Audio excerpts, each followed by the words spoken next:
Thanks so much, Mel. We're all cooking more at home, some of us better than others, and stocking up on food. But sometimes when you look into your freezer, do you find a nice piece of steak that's freezer burnt? Oh. When you open up your pantry, are you feeling lost? Is your bread going stale? Ooh. Don't toss it. Glenn Powell from the YouTube channel Glenn and Friends Cooking is here to help. Good morning, Glenn. I have to say, I love saying good morning, friends, and I know you love to use that too. So good morning, friend.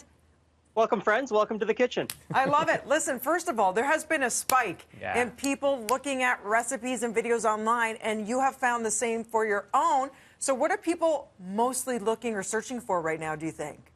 Right now, people are searching our channel looking for comfort foods. They're looking for things that they can easily make with foods from their pantry, but they're also looking for foods that make them feel happy, warm, like a big hug.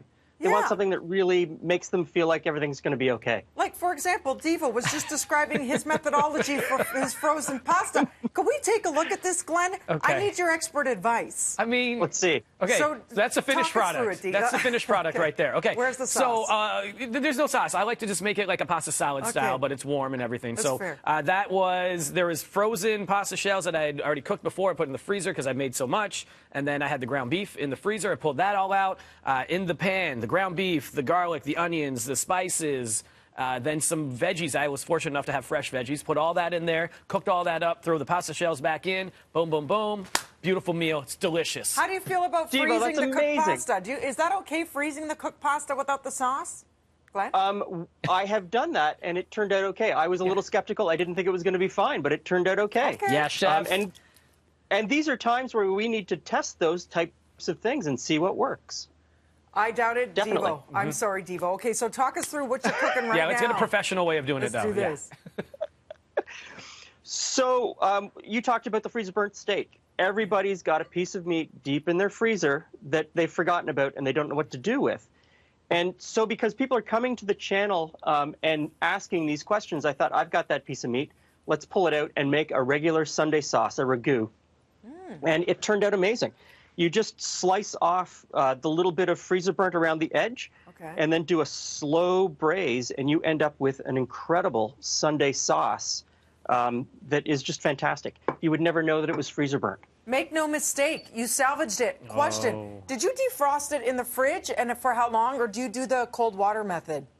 I leave it in the fridge overnight. Yeah, okay. Definitely leave it in the fridge overnight for me. Nice. So and to talk to Devo's point, a lot of people can't find pasta, so you can just put it over all that bread that you've been baking if you don't have pasta. Yeah, that's true. very good. Same. Yeah. Yeah. And then talking of the bread, I mean, a lot of people are baking bread, which ends up with, some dried leftover bread. And what are you going to do with it? Bread pudding. Bread pudding. You could do bread crumbs. Yep. I really love this bread pudding. It's so simple. It's just an egg and a little bit of milk. Whisk it together, mix in the breadcrumbs. Fantastic. How long do you let it sit or set? I let it sit in the fridge for about an hour before I bake it, and that lets the bread really soak up the custard. Essentially what you're making is a custard. Never had a bread pudding. Have you? You've never had bread I've pudding? never had bread pudding. It's time for you to have bread pudding. I want to have Glenn's It's delicious. bread pudding. It's comfort food to the max. It is comfort food to the max, and you put a little bit of maple syrup on top of that. Absolutely amazing. Cinnamon. I'm with you, Glenn. Yep. What else you got, Yep. Glenn? This is all good. Yeah, so far so good.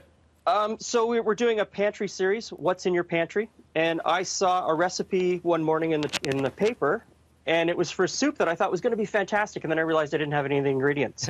So in the same vein, I thought, let's make it a taco-flavored soup. Oh. And so I just looked in the cupboard, and I said, I've got some Rotel, which is a Southwest-type tomato. I've got some jalapeno juice. I've got some shells, some ground beef, and I made a soup that just tastes like you're eating a taco. Oh my gosh. See, that's the thing. Get creative, improvise, look Get deep into the creative. pantry. Figure Yes, something out. and you don't have to feel beholden to all of the rules that we had before. Just find something that's comforting and make it at home, and it's going to be great. Thanks, friend. Check out Glenn and Friends Cooking Channel. Where do we find you? On YouTube? On YouTube, Glenn and Friends Cooking. Thanks, Glenn. And now you have your meal ready for at least the next few days. So thank you. Thanks, Yeah, thanks looks for great. stopping by. Thank you. Thanks for having us.